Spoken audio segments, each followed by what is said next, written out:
بسم اللہ الرحمن الرحیم۔ محترم حضرات، آج بروز پیر 1 جون 2020 اور مطابق 8 شوال المکرم 1441 ہجری۔ آج جو میرا درس قرآن ہے وہ ہے سورۃ الزخرف آیت نمبر 47۔ اعوذ باللہ من الشیطان الرجیم، بسم اللہ الرحمن الرحیم۔ فلما جاءهم بآیاتنا اذا هم منها يضحكون وما نريهم من آية إلا هي أكبر من أختها وأخذناهم بالعذاب لعلهم يرجعون وقالوا يا أيها الساحر ادع لنا ربك بما عهد عندك إننا لمهتدون فلما كشفنا عنهم العذاب إذا هم ينكثون صدق الله العظيم۔ فلما بس جب، جاءہم آئی ان کے پاس، بآیاتنا جب آئے ان کے پاس موسیٰ علیہ السلام، بآیاتنا ہماری نشانیوں کے ساتھ، اذا ہم تب وہ فرعونی، منہا ان نشانیوں سے یا ان نشانیوں پر، یضحکون ہنسنے لگے اور مذاق اڑانے لگے، وما نریہم اور نہیں دکھائی ہم نے انہیں، من آیتن کوئی ایک نشانی، الا مگر جب بھی دکھائی، ہی اکبر تو وہ بڑی ہوتی، من اختہا اپنی پہلی والی سے، تو وہ پہلی سے بڑی نشانی ہوتی۔ وَأَخَذْنَاهُمْ اور ہم نے انہیں پکڑا، بالعذاب اپنے عذاب کے ساتھ، لعلہم تاکہ وہ یرجعون لوٹ آئیں اور برے اعمال سے باز آ جائیں۔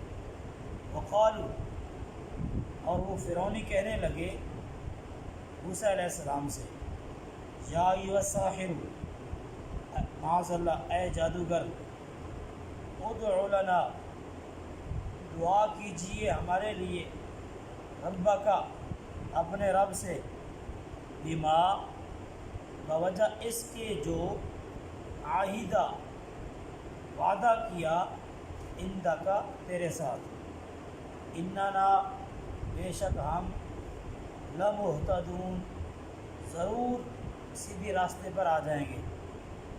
فلما پس جب، کشفنا اللہ فرماتا ہے جب ہم نے کھول دیا، ہٹا دیا، عنہم ان سے، العذاب عذاب، اذا ہم تب وہ، ینکثون اپنی بات اور اپنا وعدہ توڑنے لگ گئے۔ اس سے پچھلی آیات میں آپ نے جو آیات کا درس سنا اس کا خلاصہ یہ ہے، اللہ رب العالمین نے فرمایا کہ اے محبوب صلی اللہ علیہ وسلم، اس وحی کو جو قرآن کی صورت میں آپ کی طرف کی جا رہی ہے اس کو مضبوطی سے تھام لیجئے اور مضبوطی سے اس کو پکڑے رہیے، بے شک یہی سیدھا راستہ ہے اور آپ صراط مستقیم پر گامزن ہیں۔ آپ کا جو طریقہ ہے، آپ کا جو دعوت کا طریقہ کار ہے، جو میتھڈ ہے آپ کا دعوت کا، بالکل ٹھیک ہے، درست ہے، جو کام آپ کر رہے ہیں وہ بالکل ٹھیک ہے، آپ سیدھے راستے پر ہیں۔ اور یہ قرآن بے شک اے نبی آپ کے لیے بھی اور آپ کی قوم کے لیے بھی اللہ کی طرف سے بہت بڑا شرف ہے، فضیلت کا مقام ہے، یہ بہت بڑا اعزاز ہے آپ کے لیے اور آپ کی قوم کے لیے، قرآن کا مل جانا، اس قرآن کا ہمارے پاس آ جانا اور ہماری یہ کتاب بن جائے کہ یہ ہماری کتاب ہے جو اللہ نے ہمیں دی ہے، یہ جو ہمیں کتاب ملی ہے یہ بہت بڑا اعزاز ہے۔ کاش امت کو یہ بات سمجھ آ جائے، یہ قرآن کتنا بڑا انعام ہے اللہ کی طرف سے۔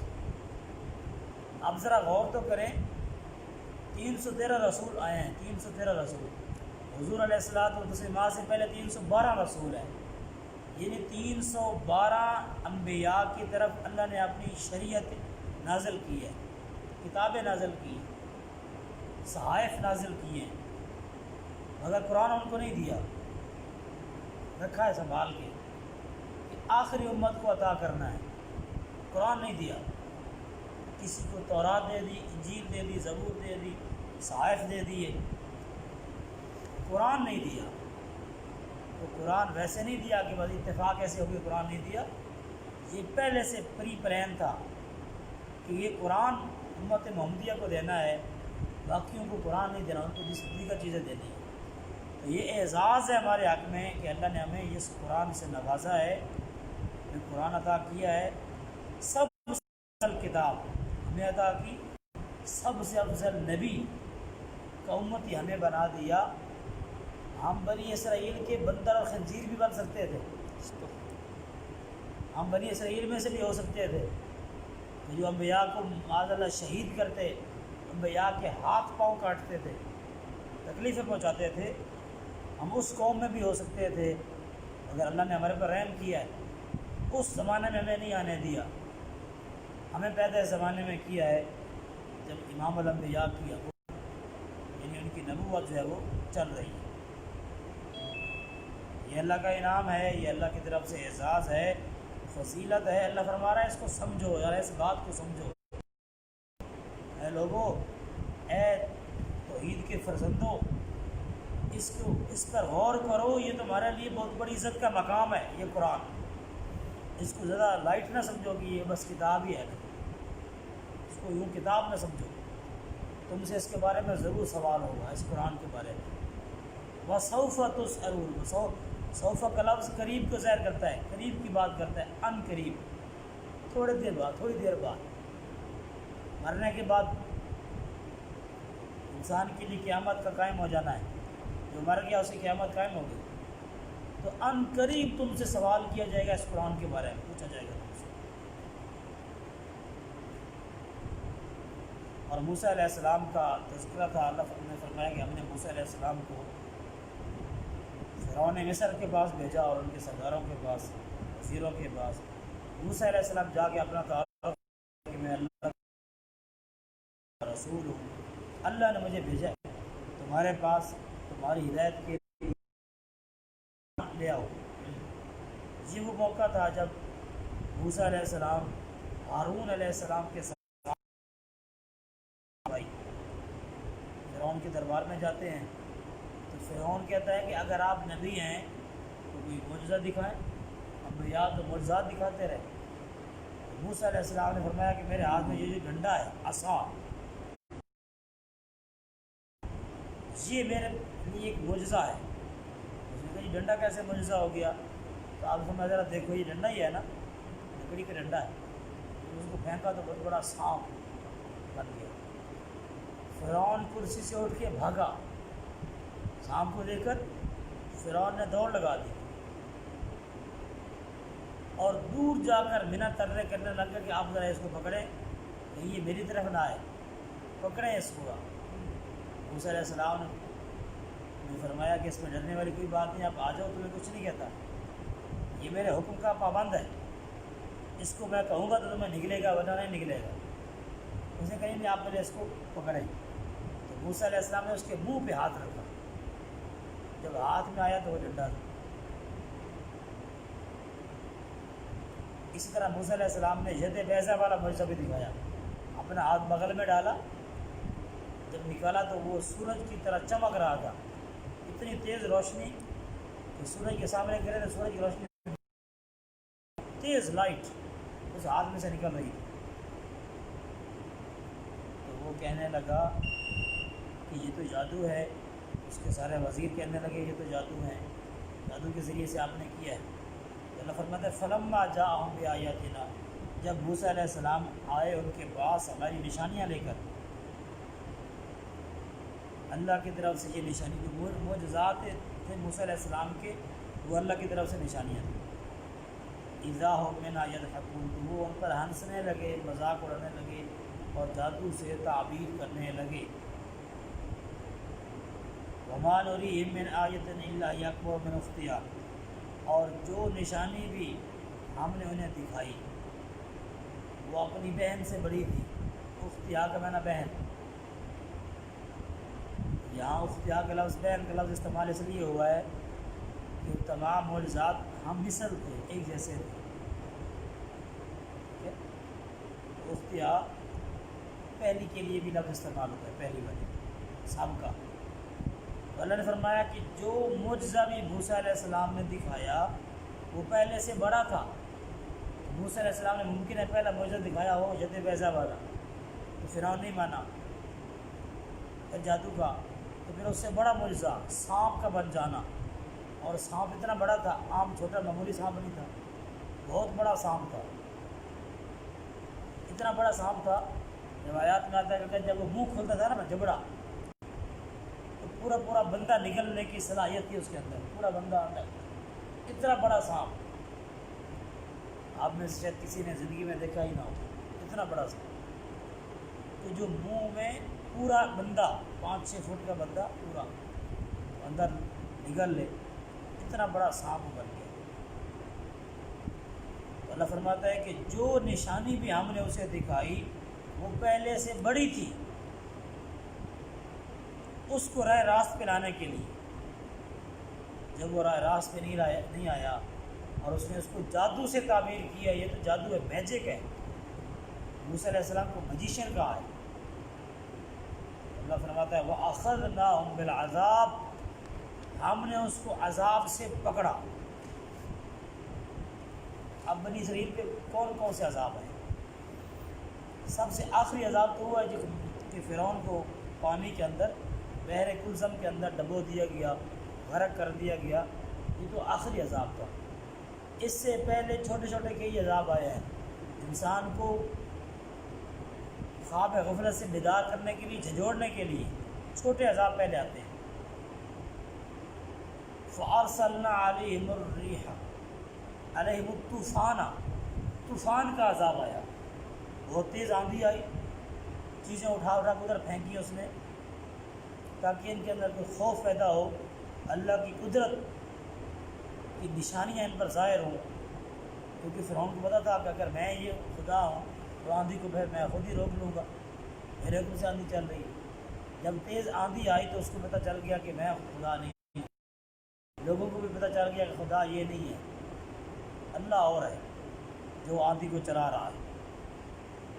والقمل، اور جوئیں، سر کے اندر جوؤں کا پڑ جانا بنی اسرائیل کے حق میں عذاب تھا، بہت بڑا عذاب تھا یہ، جوئیں، عورتوں مردوں سب کے سروں کے اندر جوئیں۔ والضفادع، اور مینڈک کا عذاب، مینڈک، حتیٰ کہ اگر وہ کھانا کھانے کے لیے منہ کھولتے تھے، یہ بات مزاج کی بڑے ناگوار گزرتی ہے مزاج کی، جب وہ منہ کھولتے تھے لقمہ ڈالنے کے لیے منہ کے اندر، تو لقمہ بعد میں منہ میں پہنچتا تھا، پہلے مینڈک منہ میں پہنچتا تھا۔ اندازہ کیجئے کہ کتنا بھیانک منظر ہے، انسان کی طبیعت اس سے کتنی گھن کرتی ہے، پسند نہیں کرتی، ڈس لائک کرتی ہے اس کو۔ والدم، اور ایک عذاب ان کے اوپر خون کا آیا، خون کا عذاب۔ خون کا عذاب کیسے؟ کہ ان کے پینے کی تمام چیزیں خون بن جاتی تھی، پیالہ ہاتھ میں پکڑتے پانی ہے، منہ میں لگایا، منہ میں جب اندر گیا تو وہ پانی نہیں تھا، خون تھا، انہوں نے اس کو کلی کر دی، باہر پھینک دیا، پھر پانی ہے، ان کو سمجھ نہیں آ رہا تھا وہی پانی۔ پھر انہوں نے یہ کیا کہ وہ موسیٰ علیہ السلام کے امتیوں سے آ کے پانی مانگتے کہ ہمارا پانی تو خون بن رہا ہے، آپ اپنا پانی ہمیں دے پینے کے لیے۔ انہوں نے کہا لے جاؤ، ہمارا پانی پیو، لے جاؤ۔ تو وہ پانی جو اہل ایمان پیتے تھے تو وہ پانی ہی ہوتا تھا، جب وہ ان کے پاس جاتا ہے تو وہ پھر خون بن جاتا ہے، اور پھر ان کی ذلت کی انتہا یہ ہو جاتی ہے کہ وہ کہتے ہیں کہ تم گھونٹ بھرو اور ہمارے منہ کے اندر کلی کر دو، شاید اس طرح وہ پانی ہو۔ جب مسلمانوں نے یہ کیا تو ان کے منہ میں پانی تھا، اور ان کے منہ میں جاتے ہوئے کفار کے منہ میں جاتے ہوئے پھر خون بن گیا۔ یہ تو اللہ کا نظام تھا، یہ تو اللہ کا حکم ہے کہ پانی بنانا ہے یا خون بنانا ہے، پانی کو کب چینج کرنا ہے خون میں، یہ قدرت تو اللہ کے پاس ہے۔ تو ان عقل کے اندھوں کو پھر بھی بات سمجھ نہ آئی کہ اتنے بڑے عذاب سے ہمیں پکڑ لیا گیا ہے، اب ہم موسیٰ علیہ السلام پر ایمان لیں۔ اچھا، ہوتا یہ تھا کہ ایسا نہیں ہوا کہ یہ سارے عذاب انہوں نے ایک ہی دفعہ دیکھ لیے، نہیں، پہلے ایک عذاب آیا، موسیٰ علیہ السلام نے طلبہ کیا کہ توبہ کرو، ایمان لے آؤ، عذاب میں ہٹا دیتا ہوں، اللہ سے دعا کروں گا عذاب ہٹ جائے گا۔ انہوں نے کہا اچھا آپ دعا کریں عذاب ہٹائیں، ہم ایمان لے آئیں گے، وعدہ کر دیا۔ موسیٰ علیہ السلام دعا کرتے، عذاب ختم ہو جاتا، پھر جاتے۔ تو ان کی جو ہے نا غیر مستقل مزاجی، اس کو قرآن کریم نے کئی مقامات پر ہائی لائٹ کیا ہے کہ بات کر کے بکر جانا، بات کر کے بار بار پھر جانا، یہ بنی اسرائیل کا شبہ رہا ہے، اور یہ چیز امت محمدیہ کے اندر بھی نظر آتی ہے آپ کو آج۔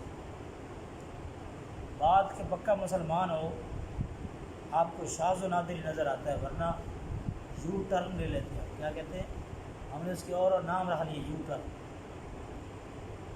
ٹرن لے لیے۔ یہ آپ کو نیچے سے لے کر اوپر تک آپ چلے جائیں، آپ کو یو ٹرن کا ایک سیلاب نظر آتا ہے۔ تو بات سے پھر جانا، مکر جانا، وعدہ خلافی کرنا، یہ بنی اسرائیل کا شیوا رہا ہے۔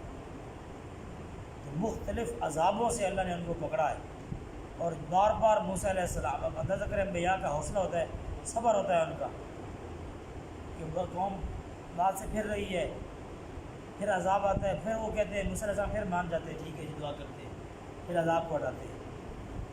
تو ان عذابوں کی طرف یہ اشارہ ہے، وَأَخَذْنَاهُمْ بِالْعَذَابِ، ہم نے ان کو عذاب سے پکڑا۔ کیوں پکڑا؟ لعلہم یرجعون، تاکہ وہ باز آ جائیں گناہوں سے اور لوٹ آئیں موسیٰ علیہ السلام کی تعلیمات کی طرف۔ ان کو لانے کے لیے ہم نے عذاب نازل کیے ان کے اوپر۔ اس سے یہ پتہ چلا، اس آیت کے ٹکڑے سے یہ پتہ چلا کہ قوم کے اوپر جو عذاب آتے ہیں وہ خواب غفلت سے بیدار کرنے کے لیے آتے ہیں۔ جو مصیبت ہمارے اوپر آئی ہوئی ہے یہ ہمیں جگانے کے لیے آئی ہے، یہ رجوع اللہ، اللہ کی طرف رجوع کرنے میں اضافہ کرنے کے لیے آئی ہے کہ اللہ کی طرف متوجہ ہو جاؤ۔ یہ نہیں ہے کہ تم مسجد ہی بند کر دو، یہ عذاب کا مقصد نہیں رہا۔ عذاب کا مقصد، پریشانی کا مقصد اللہ کی طرف، اللہ کی رحمت کی طرف متوجہ کرنا ہے۔ ہمیں چاہیے تھا کہ ہم زیادہ گڑ گڑاتے، زیادہ روتے، زیادہ عبادت بجا لاتے، ہم نے کام اس کے الٹ کیا۔ لعلہم یرجعون کے الفاظ یہ بتا رہے ہیں کہ عذاب انسان کو اللہ کی طرف لوٹ آنے کے لیے عذاب آتے ہیں۔ وقالوا یا ایھا الساحر ادع لنا ربک بما عہد عندک، وہ کہنے لگے کہ اے جادوگر، معاذ اللہ۔ یہاں ایک بات تو یہ ہے کہ جادوگر کا لفظ کوئی اچھا لفظ نہیں ہے ہمارے ہاں، کسی کو جادوگر کہیں تو وہ ناراض ہو جاتا ہے، مگر اس زمانے میں چونکہ جادوگری بہت بڑا فن تھا اور وہ لوگ عروج پر تھے جادوگری میں، تو وہ جادوگر کو اپنے سے زیادہ صاحب علم سمجھتے تھے، یہ ہم سے زیادہ عالم ہے، علم والا ہے، تو یہ وہ بطور کوئی نفرت کی وجہ سے یا حقارت کی وجہ سے نہیں کہہ رہے، وہ موسیٰ علیہ السلام کی عزت کر رہے ہیں اور ان کو علم والا سمجھ رہے ہیں، کہہ رہے ہیں۔ تو یہاں ایک فضیلت کے لیے انہوں نے جادوگر کہا ہے، اگرچہ ان کی یہ بات غلط تھی، موسیٰ علیہ السلام کو جادو سے کوئی تعلق نہیں تھا، آپ تو جادو کا خاتمہ کرنے آئے تھے، جادو کو عاجز کرنے آئے تھے، اور آپ تو اللہ کے برگزیدہ اور پیارے نبی تھے، آپ جادوگر ہرگز نہیں تھے۔ مگر انہوں نے یہ کہا کہ اے جادوگر، ادع لنا ربک بما عہد عندک، آپ اپنے رب سے ہمارے لیے اس وعدے کے ساتھ دعا کریں جو اللہ نے آپ کے ساتھ کر رکھا ہے۔ وعدہ کیا ہے کہ اگر یہ توبہ کر لیں، ایمان لے آئیں، تو ہم ان کے لیے دنیا کی زندگی بھی اچھی کر دیں گے، آخرت کی زندگی بھی اچھی کر دیں گے، اور ان کو پھر حکومت سے ہم نواز دیں گے۔ یہ اللہ کا وعدہ تھا ان کے ساتھ، جو موسیٰ علیہ السلام نے ان کو پڑھ کے سنایا تھا۔ تو وہ کہنے لگے کہ جو اللہ نے آپ سے وعدہ کیا ہے، آپ اس وعدے کے ساتھ دعا کریں کہ جی عذاب باری تعالیٰ ہٹا دے، تو یہ قوم جو ہے وہ ایمان لانے کے لیے تیار ہے،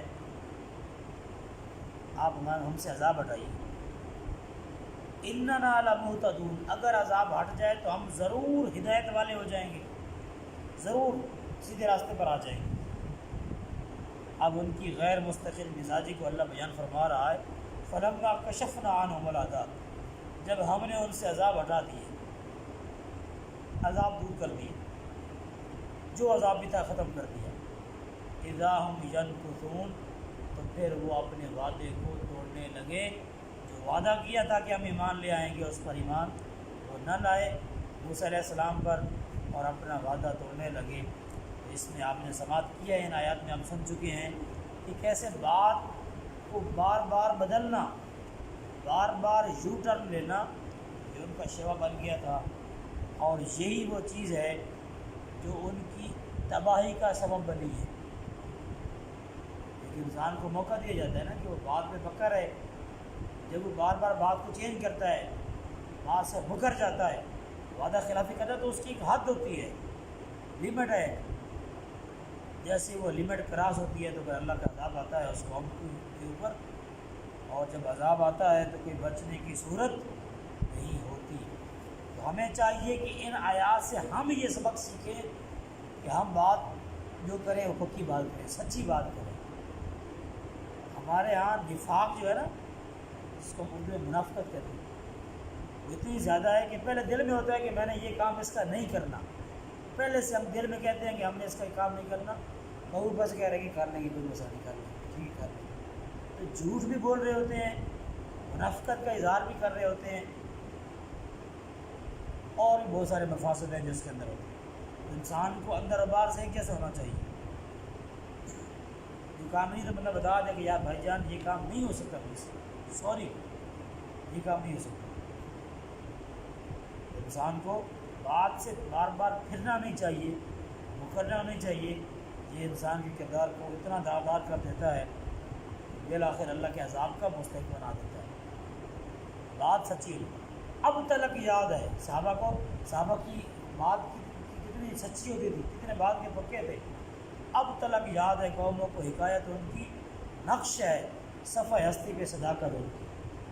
آج لوگ ماننے پر مجبور ہیں کہ جو صحابہ نے بعد میں وعدہ کیا ہے اس کے خلاف نہیں کیا، وعدہ خلافی نہیں کی۔ منافق کی 3 علامات حضور نے بتائی، جب بات کرے تو جھوٹ بولے، اذا حدث کذب، جب بات کرے جھوٹ بولے، واذا وعد اخلف، وعدہ کرے خلاف ورزی کرے، واذا اؤتمن خان، جب امانت رکھی جائے تو اس میں اس کو ہڑپ کر جائے، خیانت کر جائے۔ اگر آپ یہ 3 نشانیاں دیکھ لیں کہ بندہ مسلمان ہے یا منافق ہے، تو کوئی پریشانی نہیں آپ کو ہوگی یہ معلوم کرنے میں کہ یہ مسلمان ہے یا منافق ہے، کیا چیز ہے۔ اللہ تعالیٰ معاف فرمائے، بہت کم لوگ اس سے بچے ہوں گے، ورنہ جھوٹ بھی ہم بولتے ہیں، امانت میں خیانت بھی کر جاتے ہیں، اور وعدہ خلافی بھی ہم کرنے میں عروج پر ہے۔ اللہ تعالیٰ ہمارے حق پہ رحم فرمائے، ہمیں اپنی کامل اصلاح کی توفیق عطا فرمائے۔ درس قرآن کا یہی مقصد ہے کہ ہم اپنی اصلاح کریں۔ اگر ہم اصلاح نہ کریں، ان چیزوں سے توبہ نہ کریں، صرف انجوائے کرنے کے لیے درس قرآن اٹینڈ کر لیں، تو پھر بات مزیدار نہیں بنے گی۔ قرآن کریم کو سمجھنا ہے اور اس پر عمل کرنا ہے، عمل سے زندگی بنتی ہے، جنت بھی جہنم بھی۔ وآخر دعوانا اللہم صلی وسلم وبارک علی سیدنا وحبیبنا وشفیعنا محمد وبارک وسلم۔ یا العالمین ہمارے حال پہ رحم فرما، ہماری غلطیوں کوتاہیوں سے درگزر فرما، عبادات کے اندر اخلاص پیدا کرنے کی توفیق عطا فرما۔ یا العالمین جھوٹ سے محفوظ فرما، وعدہ خلافی سے محفوظ فرما، تمام برے اخلاق سے ہم سب کو محفوظ فرما۔ الہ العالمین سچ کو اختیار کرنے کی توفیق عطا فرما، امانت میں خیانت سے محفوظ فرما۔ یا رب العالمین اچھے اخلاق اپنانے کی توفیق عطا فرما، کتاب و سنت پر پوری طرح عمل پیرا ہونے کی توفیق عطا فرما۔ کتاب و سنت کے حقوق جو اب تک ہم ادا نہیں کر سکے، الہ العالمین ہمیں معاف فرما، آمین۔ ہمیں پوری طرح کامل توبہ کرنے کی توفیق عطا فرما، توبۃ النصوح پکی توبہ کی توفیق عطا فرما۔ یا رب العالمین امت کے حال پر رحم فرما، مظلوم مسلمانوں کی مدد فرما، انڈیا میں، کشمیر میں، فلسطین میں، دنیا بھر میں جہاں جہاں مسلمان مظلوم ہیں، الہ العالمین ان کی مدد فرما، ان کو باعث زندگی عطا فرما، مکمل آزادی نصیب فرما، آمین مسلمان حکمرانوں کو ہدایت نصیب فرما، آمین غیرت اور شجاعت نصیب فرما۔ آمین یا رب العالمین نے اپنے ملک کے لیے، اپنی قوم کے لیے اپنا کردار ادا کرنے کی توفیق عطا فرما۔ یا رب العالمین ہم سب کو خاتمہ بالایمان نصیب فرما۔ آمین۔ وصلی اللہ علی النبی الکریم وعلی آلہ وصحبہ اجمعین برحمتک یا ارحم الراحمین۔ شراکت کا وقت ہو چکا ہے۔